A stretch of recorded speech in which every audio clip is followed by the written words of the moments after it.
hacer estiramientos de nuevo. Hace mucho tiempo que lo he hecho.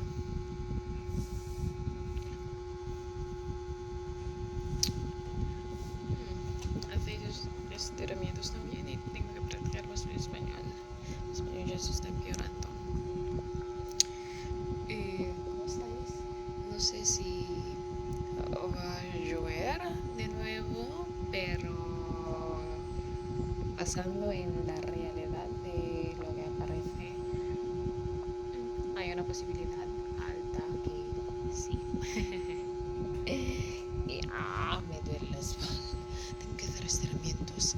Realmente me duele mucho. Me duele mucho. ¿Cómo estáis? Espero que tengáis un lindo día, una linda noche, una linda tarde. No sé.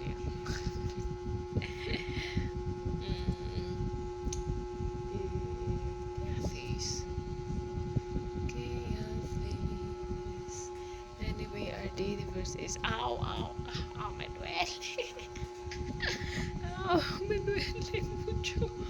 Our daily verse is from chapter 4 verse 16 of First Peter. So this is about suffering. So it says, yet if any man suffer as a Christian, let him not be ashamed, but let him glorify God on this behalf. So this is about persecutions and sufferings that Peter is talking about the to the readers, and because they are Christians, he's addressing the Christian readers. So if they suffer persecutions, let them not be discouraged, let them not be sad, but let them glorify God, because it means that they are suffering for Christ's sake, and God